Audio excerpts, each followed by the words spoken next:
Coin album ইয়াত আমি কি কইন আছে এতিয়া চাম দাদা আপোনাৰ মানে চিন্তাধাৰাবোৰ কেতিয়া কিমান চনত আহিছিলে এনেকৈ বনাম পৰিকল্পনাটো কোভিড হয় নেকি 20 চনত আৰু 2020 চন বুলি ক'ব পাৰি এটা শিলৰ কাঁহী আছিলে শিলৰ গ্লাছ আছিলে শিলৰ বাতি আছিলে এখন শিলৰ কাঁহী নমস্কাৰ and welcome to my YouTube channel আজি গৈ আছোঁ লখিমপুৰৰ এডোখৰ ধুনীয়া টুৰিষ্ট প্লেচ গ্ৰাম্যানুভূতিলৈ আৰু বহুতে হয়তো আহিছে গম পাইছে গ্ৰাম্যানুভূতিত কি আছে গতিকে আজি আমিও যাব ওলাইছোঁ বহুতৰ পৰা শুনি আছোঁ তাত আমাৰ কিছুমান আপুৰুগীয়া সম্পদ বা আপুৰুগীয়া বস্তু সংৰক্ষণ কৰি থোৱা আছে গতিকে কিনো আছে নিজে এবাৰ গৈ চাওঁগৈ আৰু আপোনালোককো দেখাবলৈ চেষ্টা কৰিম আৰু মোৰ লগত গৈ আছে এফালে ভণ্টি এজনী হাই কৈ দিয়া তাৰপিছত আছে এইফালে মাইনী পাইং আৰু এইফালে আছে ভাইটি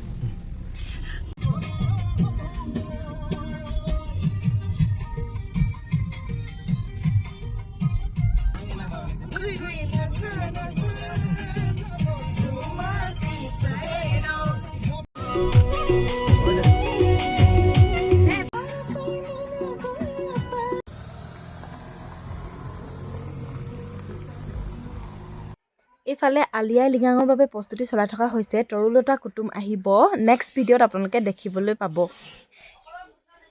তাৰপিছত দেখাম এয়া লখিমপুৰত স্থাপন কৰা এটা ধুনীয়া দুৰ্গা মন্দিৰ কেতিয়াবা আপোনালোকে আহিবলৈ পাৰিব আৰু এইফালে আমাৰ চুকাফা তেওঁৰ এটা ধুনীয়া মূৰ্তি ৰাখি থোৱা হৈছে আৰু এয়া হৈছে গণেশ মন্দিৰটো মই এবাৰ দেখাবলৈ চেষ্টা কৰিলোঁ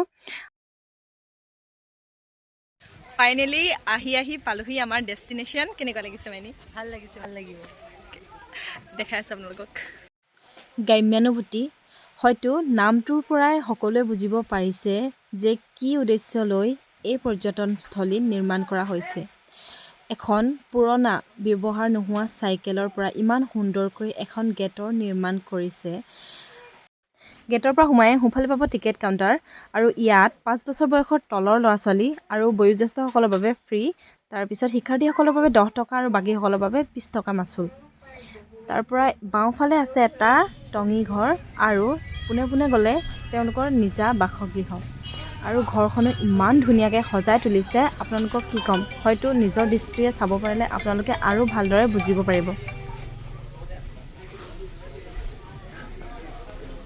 গ্ৰাম্যানুভূতিৰ এই চৌহদটোক আমি এখন গ্ৰাম্য সমাজৰ ধুনীয়া ঘৰ বুলিও ক'ব পাৰোঁ বা ইয়াক সংগ্ৰহালয় বুলিও ক'ব পাৰোঁ ঘৰ বুলি এইকাৰণে ক'ব পাৰোঁ কিয়নো এখন ঘৰত যেনেদৰে ড্ৰয়িং ৰুমৰ পৰা আদি কৰি ইয়াৰ পাকঘৰ বেডৰুম আছে ঠিক তেনেদৰে এই ঘৰখনো ধুনীয়াকৈ সজাই ৰাখিছে লগতে সংগ্ৰহালয় বুলি আমি এইকাৰণে ক'ব পাৰোঁ এই চৌহদটোৰ থকা পুখুৰীটোৰ ওপৰত চাংঘৰ সাজি য'ত সংগ্ৰহ কৰি ৰাখিছে বহু পৌৰাণিক সামগ্ৰী যন্ত্ৰপাতি চিকাৰ কৰা সা সঁজুলি পুৰণি বাচন বৰ্তন আদি লগতে আৰু বহুত কিছুমান বস্তু ইয়াতে সংগ্ৰহ কৰি ৰাখিছে ভিডিঅ'টোত আপোনালোকে চাবলৈ পাব চাংঘৰটোত 3টা ধুনীয়া কোঠালি বনাই ৰখা হৈছে তাৰে এটা কোঠালি এয়া পাকঘৰ য'ত ধুনীয়াকৈ সজাই ৰাখিছে পাকঘৰত ব্যৱহাৰ কৰা কিছুমান বয় বস্তু লগতে ভিতৰলৈ এয়া এটা বেডৰুমৰ আকৃতি দিছে য'ত বেড এখন পুৰণি তেওঁলোকে কোৱা মতে 100-150 বছৰ আগৰ পুৰণি শাল কাঠেৰে নিৰ্মাণ কৰা এখন বিচনা য'ত পাৰি দিয়া হৈছে গাৰু বেড কভাৰ লগতে এখন এৰী চাদৰ তাৰপিছত এয়া সংগ্ৰহ কৰি ৰখা সা সঁজুলি বাচন বৰ্তন লগতে কিছুমান বয় বস্তু আৰু সৌৱা যে দেখিছে দোলাখন তেওঁলোকৰ ককা আইতা দিনৰ দিকপল লাহন দেৱৰ আজু ককা দিনৰ এখন দোলা য'ত তেওঁৰ আইতাকক অনা হৈছিলে বুলি তেওঁ আমাক জনাইছে নিজৰ ঘৰৰ পৌৰাণিক বস্তুসমূহ সংৰক্ষণ কৰি লগতে বহুজনৰ পৰা পৌৰাণিক বস্তু কিছুমান সংগ্ৰহ কৰি পৰ্যটকৰ বাবে চাবলৈ সুবিধা কৰি দিছে আৰু সেয়েহে তেওঁৰ বাবে অশেষ ধন্যবাদ আমিও এনে এটা সুযোগ গ্ৰহণ কৰিবলৈ পাইছোঁ য'ত নেকি আমি পৌৰাণিক বস্তুসমূহ তেওঁৰ দ্বাৰা চাবলৈ পাৰিছোঁ এইটো দেখাই নাছিলোঁ। ৱাইল্ড হয় ন? কাকো এটেক নকৰে নহয়? তেনেকুৱা আমনি নকৰিলে হেৰি নাপাব। আমনি নকৰিলে বাৰু আমনি নকৰিব। এইটো ৰোগ দি ঠিকে আছে, এইটো ৰাখি দিব লাগে ন? না আমি একো কৰা নাই, আমি কনজাৰ্ভেশ্যনত গুৰুত্ব দিওঁ। ভিডিঅ' সকলো আকৌ ৰূপচ নামচিবি নামখন দেখা তাকে মানুহে চাব পাৰিছে। মানুহে দেখিছেগে। হয় নহয়, এটা কথা সুধো দাদা, আপোনাৰ মানে চিন্তাধাৰাবোৰ কেতিয়া কিমান চনত আহিছিলে এনেকৈ বনাম পৰিকল্পনাটো? হেৰি ক'ভিডৰ সময়। হয় নেকি? 20 চনত আৰু 2020 চন বুলি ক'ব পাৰি। এতিয়া আমাৰ বহুত সময় হাতত বহুত সময়। একচুৱেলি আমাৰ আৰম্ভণি এই দোলাখনৰ পৰা আছিলে। হয় নেকি? বহুত মানে পুৰণি বস্তু পুৰণি আছে। দোলা, হয়। এখন মানে হেৰি চকলং বিয়া পাতিছিলে নেকি? চকলং বিয়া পাতিছিলে। তেতিয়াতো চকলঙে হয় বাৰু। এই আমাৰ 150 বছৰ পুৰণা এখন। ইয়াৰ এই দোলাখনৰ এটা বিশেষত্ব আছে, মানে ইয়াত এটাও গজাল ব্যৱহাৰ হোৱা নাই। গজাল নাই, ইণ্টাৰলকিং চিষ্টেমত এখন বনোৱা হৈছিলে। আৰু যিটো ৰং আছে এইটো হেঙুল বুলি কয়, এইটো নেচাৰেল কালাৰ হয়। এইকেইটা যে ভঙা চিঙা সেইকেইটা যে সেইকেইটা পুখুৰী খান্দে ওলোৱা, আমাৰ গাঁৱতে পুখুৰী খান্দে ওলোৱা। এইটো জকা বুলি কয়, কাপোৰ জাপিৰ এখন জকা। ঘৰৰে হয় মানে? ঘৰৰ হয়। তাৰপিছত আমাৰ প্ৰথম অসমীয়া বোলছবি জয়মতী আমাৰ হেৰিখন আছে। আপোনাৰ কালেকশ্যন ভাল আছে। জয়মতী, এখন জয়মতী প্ৰথম অসমীয়া বোলছবি। এইটো ঘৰৰ আৰু এনেকুৱা পুৰণি বস্তু কি আছে দাদা? এইটো 1700 শতিকাৰ এখন হাঁচি পুথি। 1700 এইটো আছে আজিকালি, এইখিনি হাঁচি পুথি। এইখিনি মানে কালেকশ্যন আপুনি কি ধৰণে পায়? এইখন আমাৰ ঘৰতে আছে আৰু বহুত মানুহে আমাক দিয়ে। এইখনো বিছনাখনো বহুত পুৰণা। বিছনাখন ঘৰৰে নেকি? ঘৰে 150 বছৰ। কি কাঠৰ হয়? শাল কাঠ বুলি জানিছিলোঁ। শাল কাঠ। তেতিয়াই কোনে নাখায় আৰু ন? আপোনালোকৰ মানে ঘৰত মানে আগৰ পৰাই আছিলে মানে অলপ আছিলে এইটো কালচাৰেল। হয় হয়। ঠিক আছে, ভাল লাগিলে লগ পাই। এখন আজি সংগ্ৰহ হৈছে। আজি সংগ্ৰহ হৈছে আমাৰ BTD পৰা আহিছে এখন। হয় নেকি? সেইখন BTD পৰা আহিছে। তেনেকুৱা আমাৰ মানে মোৰ সংৰক্ষণ কৰিব মানে মোক ফুৰাই দিছে। আমাৰ আইতা ভাগৰ আছিলে। আপোনাৰ খুৰা নাম? সুনন্দৰ ৰাজবংশী। আপোনাৰ নেকি? নহয়, মই ইয়াত কাম ৱেট আছে ন? আছে বাৰু। ৱেট আছে। ৱেট বহুত খিনি কোন জেগাত পালে? এখন আপোনাৰ গুৰেশ্বৰ বুলি কয়।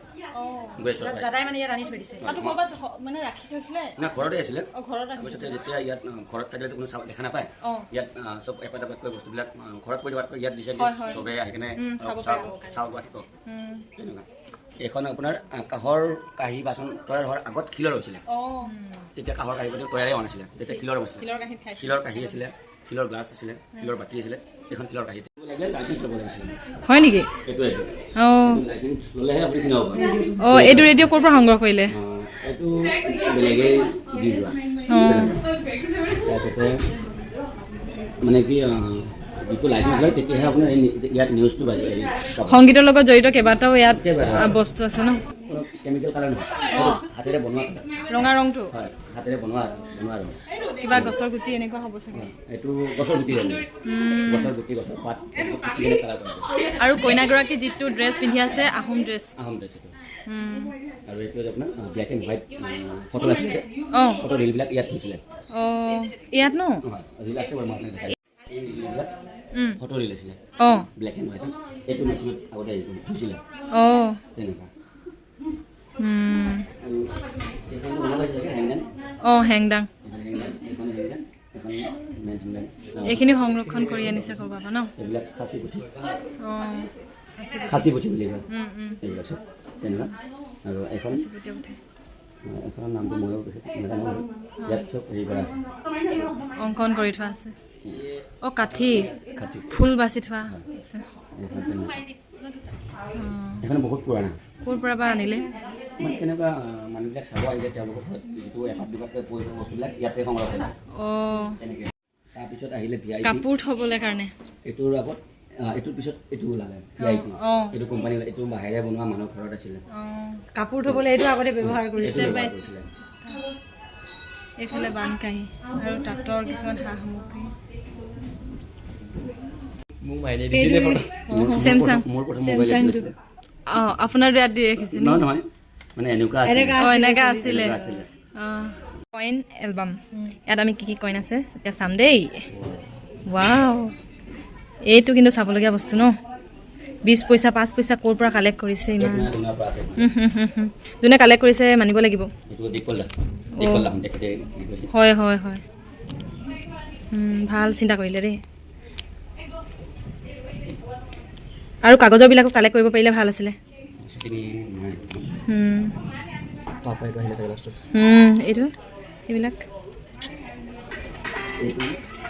মানুহবিলাকক গাইড কৰি মানুহ এইফালে ৰাখিছে গাঁৱত ব্যৱহাৰ কৰা বেলেগ বেলেগ টাইপৰ লেম্প আৰু চাকি লগতে এটা পুৰণি ইস্ত্ৰি এইবিলাক হৈছে কেছেট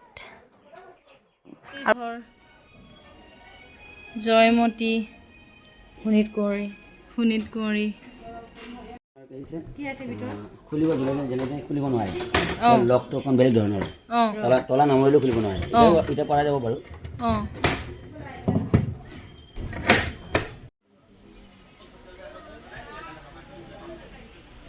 এইফালে আকৌ পুখুৰীৰ ওপৰত তামোল কাঠেৰি এখন সৰু দলং বনাই থোৱা হৈছে য'ত পাৰ হৈ পাই কেইটামান সৰু সৰু ঘৰ ষ্টে কৰিব পৰাকৈ আৰু ছাইডত দি ৰাখিছে 3টা ধুনীয়া ঘৰ তাত খাবলৈ কাৰণে সুবিধা কৰি ৰখা হৈছে আৰু এখন হেংগিং ব্ৰিজো বনাই দিয়া হৈছে ইয়াত আৰু গছকেইজোপা ইমান জোখা খুৱাই আছে যে হেংগিং ব্ৰিজখন ইটো পাৰৰ পৰা সিটো পাৰলৈ ধুনীয়াকৈ তাত থকা গছেদিয়ে বনাব পৰা গৈছে ট্ৰি হাউচ তলৰ পৰা দেখালোঁ এতিয়া ওপৰলৈ উঠি যাওঁ ওপৰত কি আছে চাওঁগৈ বলক আৰু গছবিলাকো ইমান জোখা খুৱাই আছে নহয় য'ত য'ত প্ৰয়োজন তাত গছ এজোপা ঔটেঙা গছত নিৰ্মাণ কৰা হৈছে এটা 3মহলীয়া চাংঘৰ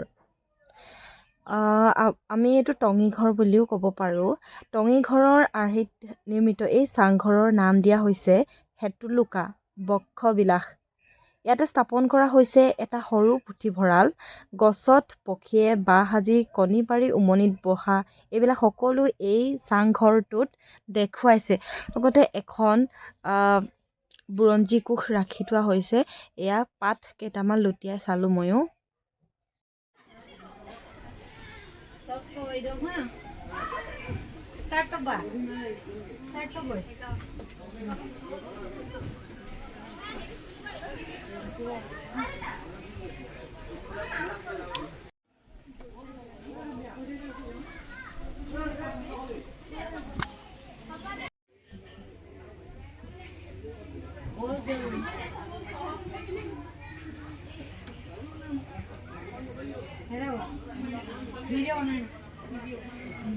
সঁচাকৈ ইমান এটা বেলেগ চিন্তাধাৰাৰে এই টুৰিষ্ট প্লেচখন বনালে বা গ্ৰাম্যানুভূতিখন বনালে তেওঁৰ কাৰণে অশেষ ধন্যবাদ আৰু আমি আপুৰুগীয়া বস্তুবিলাক আপুৰুগীয়া সম্পদবিলাক চাবলৈ সুবিধা পালোঁ লগতে আপোনালোকেও আহক চাই যাওক কিছুমান নজনা কথা জানিবলৈও পাৰিলোঁ আৰু ভাল লাগিলে সময় সুবিধা মিলিলে আকৌ আহিম তাৰ আশা এয়াই আছিল আজিৰ ভিডিঅ' কেনে পালে আপোনালোকে জনাব লাইক কৰিব কমেণ্ট কৰিব এণ্ড ছাবস্ক্ৰাইব কৰি দিব যাতে মই আৰু কিছুমান ভিডিঅ' বনাবলৈ উৎসাহ পাওঁ ধন্যবাদ